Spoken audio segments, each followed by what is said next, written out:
আসসালামু আলাইকুম প্রিয় শিক্ষার্থীবৃন্দ, আমি তাহান্না বেগম, সহকারী অধ্যাপক ব্যবস্থাপনা বিভাগ, হাজিরাবাদ degree college.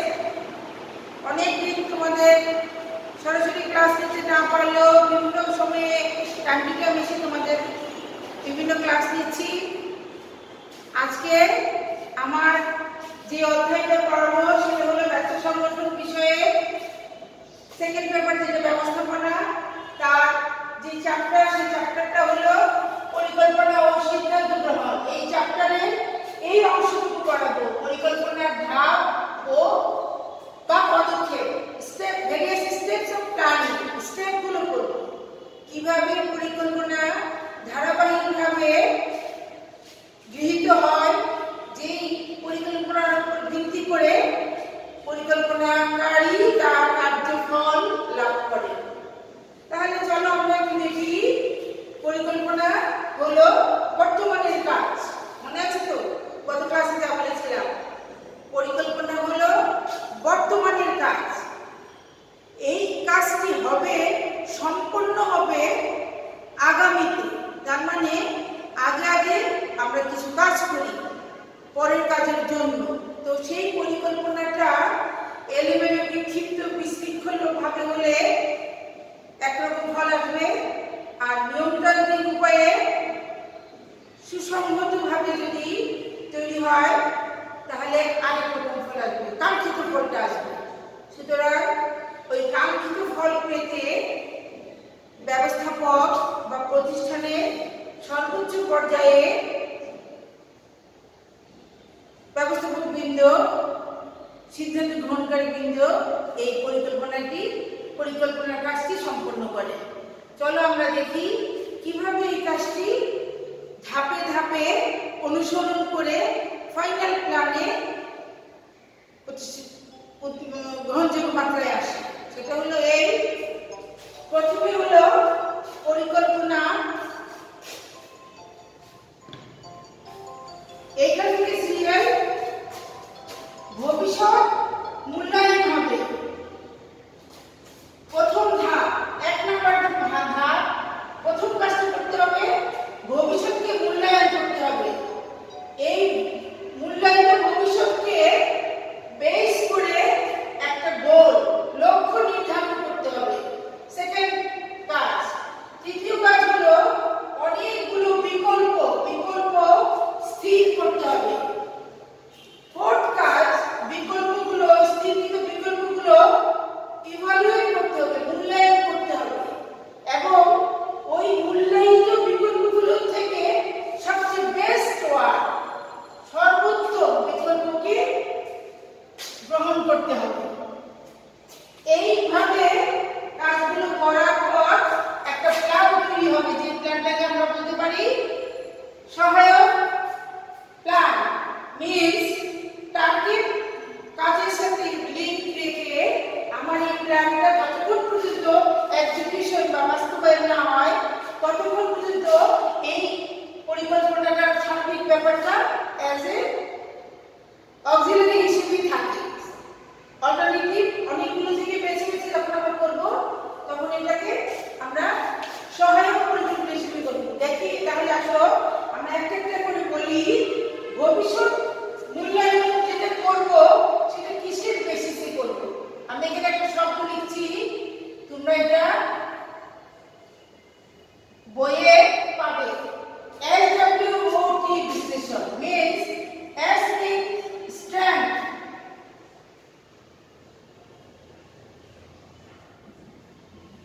W means weakness, O means opportunities,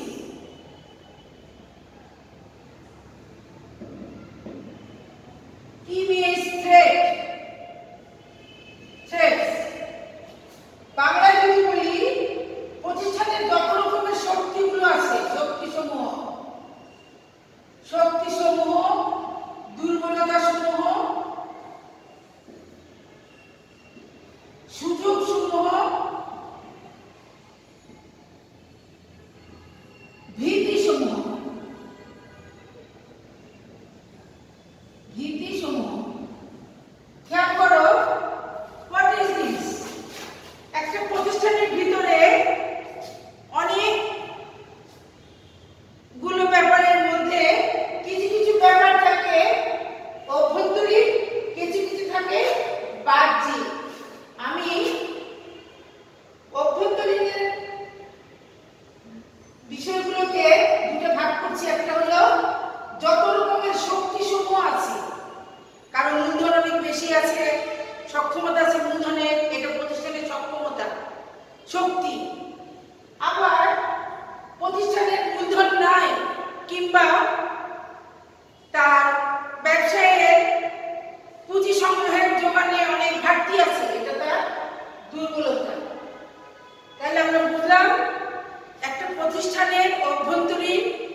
মূল্যায়িত করছি।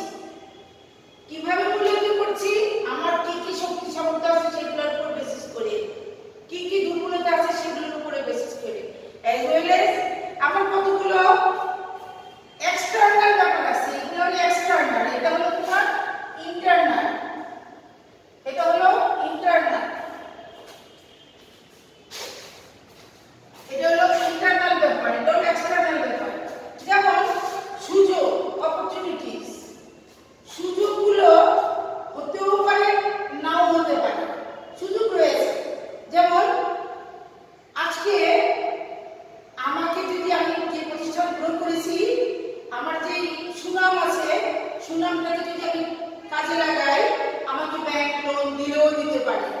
তাহলে এই সুনাম অর্জন করার জন্য লোকজনের সাথে আমার যে কাজগুলো আছে সেগুলো আমি করি, এগুলো না করলে কিন্তু আবার থাকে না। তাহলে সুনাম অর্জনটা আমার সুযোগ আছে, চাইলে পারি। সিমিলারলি আমি এর বিপরীতটা করি, সেগুলো হলো আমার থ্রেট। সার্বিকভাবে আমি একেবারেই অক্ষম,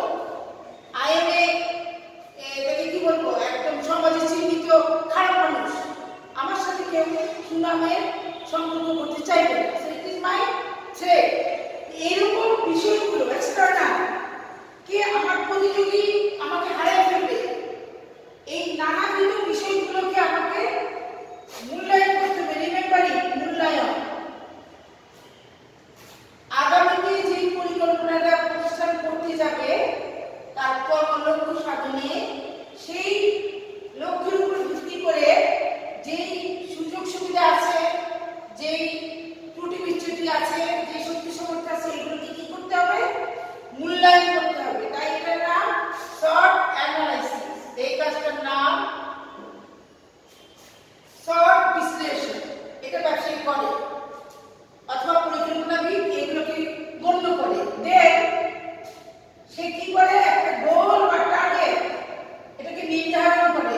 আমরা কি জানি লক্ষ্য কি? লক্ষ্য কাকে বলে? গোল। আমি গতদিন বলেছিলাম হোয়াট ইজ গোল। গোল কাকে বলে? গোল হলো যাকে ঘিরে পরিকল্পনা আবর্তিত হয় অথবা যাকে ঘিরে পরিকল্পনা তৈরি হয়, সেই গোলকে কি করতে হবে? খেয়াল করো, গোলটাকে সিলেক্ট করতে হবে, নির্ধারণ করতে হবে, নির্ধারণ ফিক্স করতে হবে যে দিস ইজ মাই গোল। একটা উদাহরণ দেই, আমি একটা উৎপাদনশীল কারখানা গড়েছি, সেই কারখানাটার লক্ষ্য আমার হলো প্রতিযোগিতায় টিকে থাকা, অনলি টিকে থাকা, সার্ভাইভ করা। আবার এমনও গোল হতে পারে আমি আমার পজিশন তৃতীয়, 3 নাম্বার, আমি হতে চাই 1 number. So what is my goal about this plan? এটাকে কি করতে হবে? নির্দিষ্ট করতে হবে। হয়ে গেল নির্দিষ্ট। তারপরে এই লক্ষ্যকে ঘিরে আমার যে কাজগুলো আছে সেগুলোকে আমি বিকল্পটাকে স্থির করব। 3টা 4টা লক্ষ্য নির্ধারণ করে আমি অনেকগুলো বিকল্প তৈরি করব। 1 2 3 4, এটা না হলো এটা, ওটা না হলো ওটা, এরকম 3টা 4টা বিকল্প থাকবে, সেগুলোকে সেট করবে এখানে। এই বিকল্প সেট করার পরে বিকল্পকে ঠিক একইভাবে এটার মতো ভবিষ্যৎ মূল্যায়নের মতো এটাকে অ্যানালাইসিস করব। ধরি এই 1 2 3 4 5টা বিকল্প আছে, বিকল্পকে আমি কিভাবে মূল্যায়ন করব? 2 নম্বর বিকল্পটা আমার কাছে বেশি গ্রহণযোগ্য, তাহলে 2 হয়ে যাবে 1। 4 নম্বর বিকল্পটা আমি একেবারেই পছন্দ করি না, তাহলে এটা চলে যাবে এখানে। 5টা আমি দ্বিতীয় অগ্রাধিকার দিলাম, তাহলে 1 এর পরে 5। এই 1 হলো আবার 3 পজিশনে, এই 1 2 হবে, এখানে হবে 2, তারপরে হবে 5, তারপরে হবে 1, খেয়াল করে দেখো, তারপরে হলো 3, আর এই 4 একেবারে পরে চলে গেল। এভাবে আমি যদি আমার পরিকল্পনাগুলোকে স্থির করার পর মূল্যায়ন করতে পারি, তাহলে আমি দেখে নিলাম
এডুকেশন। আমি যে অনেকগুলো পরিকল্পনা নিয়েছিলাম তার থেকে আমি এখন এটাকে ঘিরে পরিকল্পনা তৈরি করে ফেলেছি। এটাই হলো আমার ফাইনাল প্ল্যান। ওকে, এখন আমাকে যা যা করতে হবে তা হলো এই পরিকল্পনা গ্রহণের ক্ষেত্রে আমাকে গুরুত্ব দিয়ে অনেকগুলো বিষয় বিবেচনা করতে হবে। সেই বিষয়গুলো কি কি? যে বিষয়গুলো আমাকে বিবেচনা করতে হবে সেগুলো হলো বিভিন্ন বিষয়গুলো দেখো এখানে নির্ধারণ করেছি আমি। বিভিন্ন বিষয় 1 নম্বর, আমি যে পরিকল্পনাটাকে গ্রহণ করেছি to make my final plan, আমাকে যে জিনিসগুলোকে অগ্রাধিকার ভিত্তিতে চিন্তা করতে হচ্ছে 1 নম্বর প্রাতিষ্ঠানিক উদ্দেশ্য। আমি একটা করে পড়ে যাচ্ছি, তারপর বোঝাচ্ছি। দ্বিতীয়টা হলো অধস্তম্ভের মান ও অবস্থা। পূর্বে গৃহীত পরিকল্পনার কার্যকারিতা, খেয়াল করো, পূর্বে গৃহীত পরিকল্পনার কার্যকারিতা। থার্ড ওয়ান, প্রাতিষ্ঠানিক বিদ্যমান সমস্যা ও সম্ভাবনা, প্রতিযোগীদের অবস্থা। তারপর হলো প্রতিষ্ঠানের আর্থিক ও অন্যান্য সামর্থ্য। তাহলে চলো একটা উদাহরণ দিয়ে তারপর আমরা বিভিন্ন বিষয়গুলোকে মিলাই। কি সেটা? ধরো একটি প্রতিষ্ঠান, ব্যবসায়িক প্রতিষ্ঠান, তারা নতুন একটা পরিকল্পনা নিয়েছে। তারা নতুন মডেলের, লেটেস্ট মডেলের গাড়ি আমদানি করবে। তাদের ছিল এরকম একটা ব্যবসা ছিল, ধরো তাদের মোটর কারখানার কিছু কিছু ইম্পোর্ট করতো, নিজেরা কিছু পাঁচ জোড়া গাড়ি নিয়ে কাজ করতো। এখন তারা ফুল ভলিউমে নিউ মডেলের যানবাহন আনবে, নিউ মডেলের গাড়ি ইম্পোর্ট করবে। That is their target. Okay, তাহলে দেখো তাদের কি করতে হয়েছিল? ভবিষ্যৎগুলো মূল্যায়ন করতে হয়েছিল। কৃষির উপরে মূল্যায়ন করেছিল এসডব্লিউটি অ্যানালাইসিসের মাধ্যমে। তার কি কি শক্তি আছে, সামর্থ্য আছে, সবগুলো অ্যানালাইসিস করেই সে এইভাবে তার পরিকল্পনাটাকে, সেই এই যে পরিকল্পনা যেটা বললাম যে নিউ মডেলের গাড়িগুলো সে আমদানি করবে, আমদানিকারক। এখন এই প্ল্যানটা ছিল তার 2 নম্বরে সে পেয়ে গেছে, ধরে নিয়ে উদাহরণস্বরূপ। এখন তাহলে প্রাতিষ্ঠানিক উদ্দেশ্যটা সাথে তাকে কি করতে হচ্ছে? তাকে বিবেচনা করেছে সে। তাদের যে লক্ষ্যকে সে প্রায়োরিটি দিয়েছে, দিয়েই ওই স্টেপে সে কাজ করেছে। নাহলে কিন্তু লক্ষ্য, ultimate goal, ultimate plan, ultimate target, ultimate যে অবজেক্টিভ কিছুই ফুলফিল হবে না। তাহলে কি দাঁড়ালো? প্রাতিষ্ঠানিক উদ্দেশ্য তাকে বিবেচনা করতে হয়েছে। উদ্দেশ্যটা কি?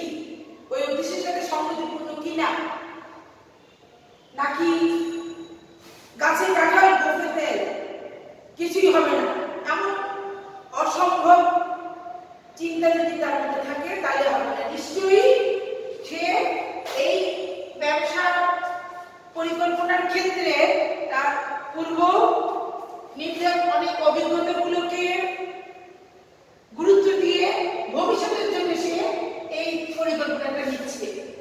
আমি গত ক্লাসে বলেছিলাম পরিকল্পনা হলো বর্তমানের কাজ, কৃষির উপরে, অতীতের উপরে, কার জন্য? ফিউচারের জন্য। সুতরাং আজকে বসে যেটা সে চিন্তা করছে, নিশ্চয়ই এই অতীতের অনেক তথ্য, উপাত্ত, বিষয় তাকে যোগ বিয়োগ করে, চিন্তা ভাবনা করে, ভালো মন্দ বেছেই সেটা এই যে 2 নম্বর, যেটা এই 2 নম্বর ধরেন, এই 2 নম্বর প্ল্যানটার নাম নিউ মডেলের কার ইম্পোর্ট করবে। Import of new model car, import of new model car, এগুলো সে ইম্পোর্ট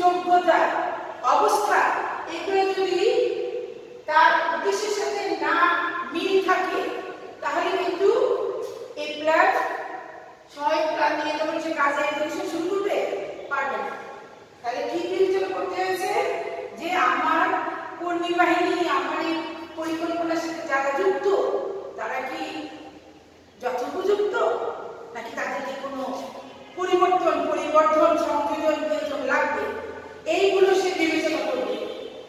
যেমন তাদেরকে ট্রেনিং এ দিতে পারে, কিংবা তাদেরকে একটা ছাঁটাইমূলক বাদ দিয়ে নতুন কর্মী নিয়োগ করতে পারে। এই মান অবস্থাটাকে সেই সিদ্ধান্তগুলো করে দেবে। তারপরে আসো 3 নম্বরটা হলো পূর্বের গৃহীত সিদ্ধান্ত বা পরিকল্পনার কার্যকারিতা। এই নিউ মডেল কার ইম্পোর্টের আগে সে যদি কোনো পরিকল্পনা নিয়ে থাকে সেগুলো কতটুকু ইফেক্টিভ হয়েছিল। উদাহরণস্বরূপ মনে করি অতীতের তার কাজগুলোতে সে এইখানে এসে মনে করো 3 নম্বরে মনে করি এই প্ল্যানের আগে সে যে কাজগুলো করত পূর্বে গৃহীত পরিকল্পনার কার্যকারিতা, সেই কার্যকারিতা 100% এর মধ্যে মনে করি তার প্রায় 30%ই হয়নি, বাট 70% সাকসেসফুল ছিল। তাহলে আমরা বলতে পারি পূর্বে গৃহীত পরিকল্পনাটা তার কার্যকরী ছিল মোটামুটি মোর অর লেস। আমি যদি 65, 40, 70 এর উপরে যাই, 50 এর উপরে যদি যাই তাহলে বলতে পারি মোটামুটি কার্যকরী। অথবা আমি এটা ভাবতে এই পার্সেন্টেজটাকে আমি গুরুত্ব দিতে পারি। সো এটাও তাকে বিবেচনা করে দেখতে হবে যে পূর্বে গৃহীত পরিকল্পনাটা কতটুকু কার্যকরী। এরপরে যেটা করতে হবে বিদ্যমান প্রতিষ্ঠানের বিদ্যমান সমস্যা ও সম্ভাবনা। এখন আমি আগে করতাম সাধারণ ছোটখাটো ব্যবসা মোটরবাইকের, এখন আমি নতুন মডেলের গাড়ি আনবো। আমার প্রতিষ্ঠানে যে সমস্যাগুলো আছে সেগুলো কি অবগত করতে পারছি নাকি না? আমাদের কি সম্ভব? সম্ভব। যদি সম্ভব হয় তাহলে আমরা একরকম চিন্তা করবো। ধরে নিয়ে আমারটা পসিবল না, আমার নতুন গাড়ি এনে যে শেডে আমি রাখবো ওই শেড ব্যবস্থাপনা আমার খারাপ, সেই ক্ষেত্রে আমি কি করতে পারি? আমি শেডের জন্য সে চিন্তা ভাবনা করে ভাড়া নিতে পারি। তারপরে দেখা গেল এগুলো আমি ওভারকাম করেছি। তারপরে হলো প্রতিযোগিতার অবস্থা।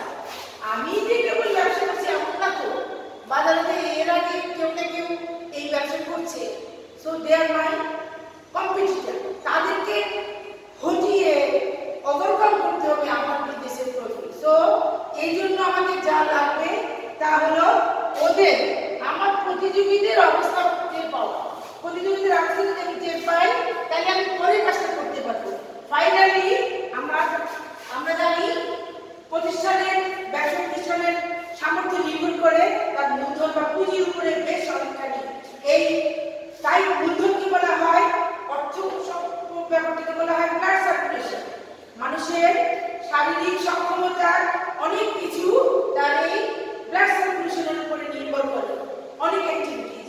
এরকম প্রতিষ্ঠানের আর্থিক ও অন্যান্য সামর্থ্যগুলো যদি আমি বিবেচনায় আনি তখন আমার এই যে প্ল্যান নিয়েছিলাম সেই প্ল্যানটা আমি করতে সক্ষম হব। এখন তাইলে আমরা কি বুঝলাম? একটা প্রতিষ্ঠানের সার্বিক এই বিষয়গুলো বিবেচনা করার পর এইভাবে যে পরিকল্পনাটি তৈরি হলো 1, 2, 3, 4 করেছিলাম, মনে আছে তো তোমাদের? এখানে অনেকগুলো বিকল্প ছিল, 1, 2, 3, 4, 5 ছিল না? সেখান থেকে আমি কোনটা নিয়েছি? 2। এই 2 হলো আমার 2 এর লক্ষ্যে আমি কি করব? এই যে সহায়ক প্ল্যান অনুযায়ী আমি আমার সেই ইম্পোর্ট যারা এক্সপোর্ট করবে তাদের কাছে আমি ইন্ডেন্ট দিব। মালের কিনা টাকার ক্রয় করার জন্য আমি একটা লিস্ট পাঠাবো, ওটাকে বলা হয় ইন্ডেন্ট। দর দিবে, সে দর দিবে, দরপত্রে আমি দর চাইবো, দরের মধ্যে আমি কিনার ইচ্ছা প্রকাশ করবো।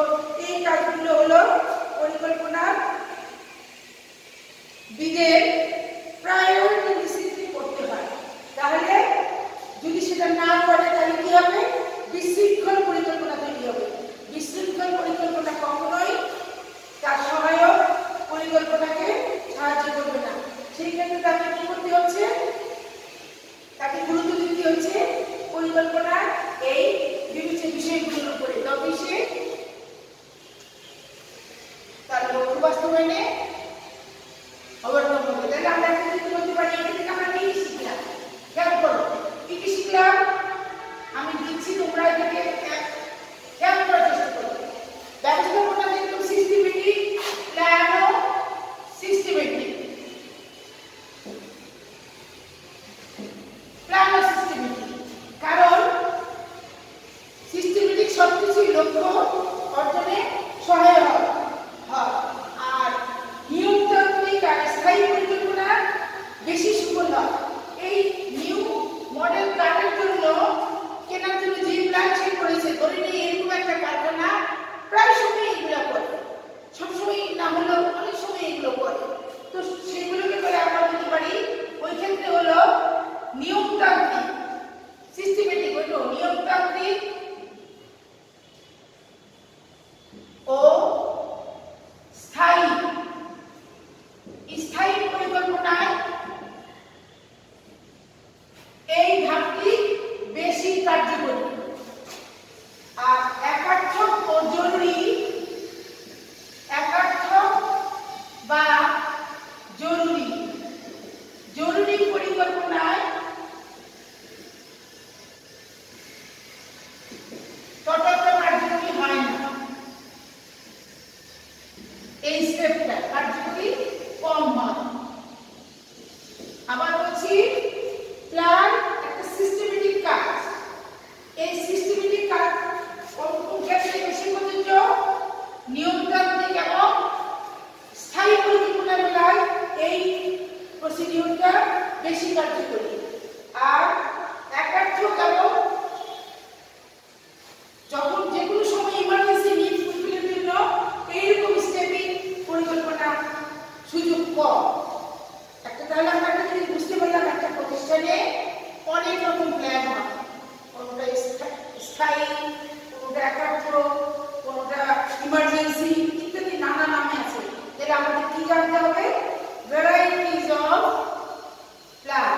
আমাদের এখন নেক্সট যেটা জানতে হবে সেটা হলো অনেক রকমের নামে পরিকল্পনা। যে পরিকল্পনাগুলো কোনো না কোনোভাবে এই বিষয়গুলো বিবেচনা করার পর এইভাবেই গৃহীত হয়, নতুবা কি হয়, নতুবা ওই বিশৃঙ্খল পরিকল্পনার দোষে দোষী হয়ে ব্যবস্থাপনা পুরো কর্মটি ব্যাহত হয়। তাহলে আমরা যদি দেখলাম পরিকল্পনার সাথে কিসের সম্পর্ক, অতীতের সম্পর্ক। পরিকল্পনার সাথে কিসের সম্পর্ক, ভবিষ্যতের সম্পর্ক। অতীত বলে দেয় ভবিষ্যতে কি হতে পারে না হতে পারে, তো ভবিষ্যতে কি হতে পারে না হতে পারে বলে দিচ্ছে ঠিকই, কিন্তু সিদ্ধান্ত নিতে হচ্ছে বর্তমানে। তাহলে পরিকল্পনাটা বর্তমানের কাজ। বর্তমানের কাজ বিচক্ষণতার পরিচয় দেয় যদি বিশেষভাবে বিবেচনা করে আমি যদি প্রতিষ্ঠানের উদ্দেশ্য বিচার করতে পারি, আমার কর্মীদের মান, তাদের অবস্থা, আমার প্রতিষ্ঠানের অতীত রেকর্ড, আমার প্রতিষ্ঠানের কি কি ড্রব্যাকস আছে, কি কি নাই, কি কি অপরচুনিটি আছে, আমার প্রতিপক্ষ যারা ব্যবসা অলরেডি আছে তাদের অবস্থা কেমন, সেটা যদি আমি জানি, অথবা থাকি, কিংবা আমার প্রতিষ্ঠানের আর্থিক সামর্থ্য কতটুকু, এই সবগুলো বিবেচনা করে যদি আমি এইভাবে প্রতিষ্ঠানটি স্থাপন পরিকল্পনাটি গ্রহণ করি, এই সহায়ক পরিকল্পনা এক্সিকিউশনই হলো আমার মৌলিক পরিকল্পনার প্রান্তসীমা। তো আমি আশা করি তোমরা পরিকল্পনার ধাপ বা পদক্ষেপগুলোকে গুরুত্ব দিয়ে বিবেচনা করেই একটি পরিকল্পনা তৈরি করবে। এখন আমরা পরিকল্পনার যে শিক্ষণফলটা, এই স্টেপিং থেকে আমি যে শিক্ষণফলটা জানলাম সেটা কি কি জানলাম। শিক্ষণফল হলো আমি কি কি শিখলাম, ধারাবাহিকতা, পরিকল্পনা প্রণয়নে ধারাবাহিকতা মানতে হবে, ধারাবাহিকতা। 2 নম্বর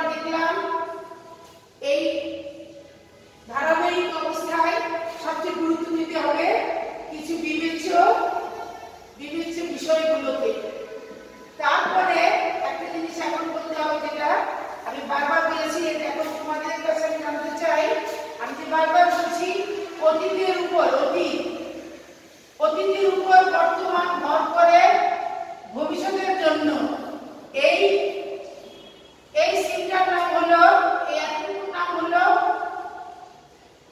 এতটুকুর নাম হলো তোমার পরিকল্পনার আঙ্গিনা বা পটভূমি। পরিকল্পনার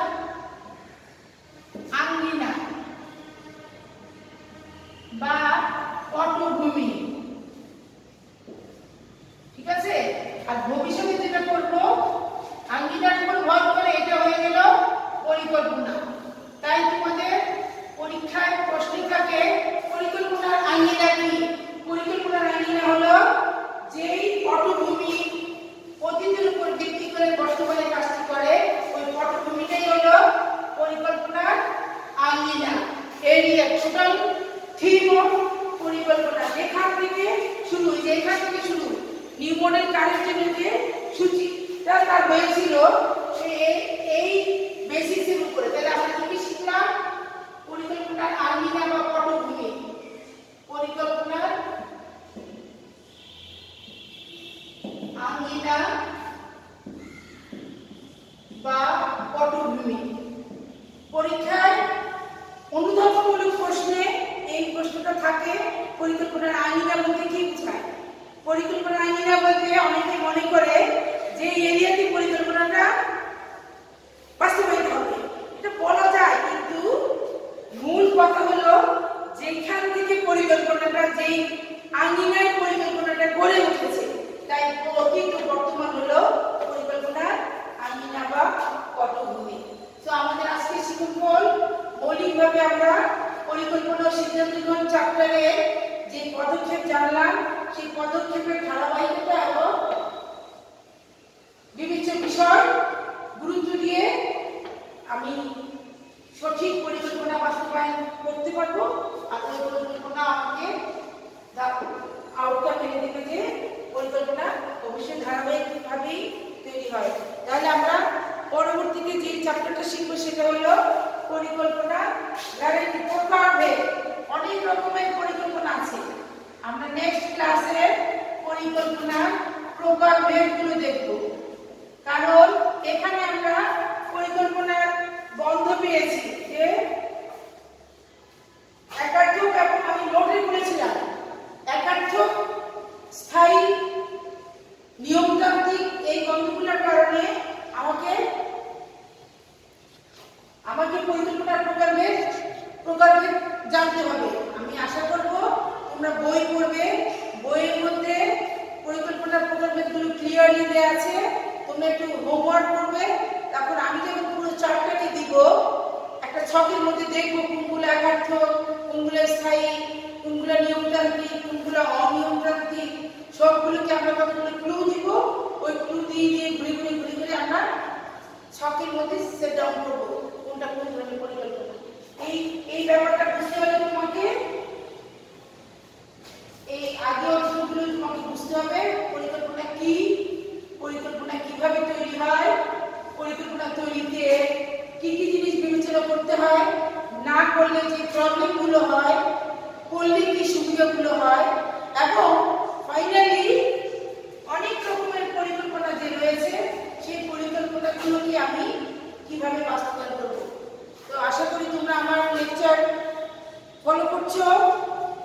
বাড়িতে বসে যদি বই খুলো, চ্যাপ্টারটাকে যদি তুমি একবার, দুইবার, তিনবার আন্ডারলাইন করে রিডিং করো, আমি বিশ্বাস করি তোমার আন্তরিকতা থাকলে আজকের এই লেকচারটাকে যদি তুমি সামান্য হলেও বোঝার চেষ্টা করো, আর বইটা খুলো, মার্ক করো কোনটা তুমি বুঝেছো, কোনটা তুমি বুঝো নাই, এবং বইয়ের পিছনে কতগুলো কর্মপত্র আছে, কর্মপত্রের মধ্যে যদি তুমি মিলাও, ইনশাল্লাহ তোমরা প্রত্যেকটা টপিকসই অনেকটুকু বুঝে যাবে। আর সামনে আমরা প্রকারভেদে পুরো চ্যাপ্টারটাকে আরেকবার রিভিউ করব, যাতে করে একজন শিক্ষার্থী যে প্ল্যানটা তৈরি করবে, প্ল্যানটা যেন ভেস্তে না যায়, প্ল্যানটা যেন সাকসেসফুল হয়, কৃতকার্য হয়। আলটিমেট গোল বা টার্গেট আমাদের কি? প্রাতিষ্ঠানিক লক্ষ্য অর্জন, মুনাফা অর্জন, আর অনেক ধরনের আমাদের ব্যক্তি, পরিবার, প্রতিষ্ঠান সবখানে পরিকল্পনা তৈরি হয়। পরিকল্পনা তৈরি হওয়ার মূল কারণ, মূল উদ্দেশ্য বাস্তবায়ন। বাস্তবায়ন হলে কি হয়? লক্ষ্য অর্জন। ধন্যবাদ তোমাদের সবাইকে। ওকে, আগামী দেখা হবে।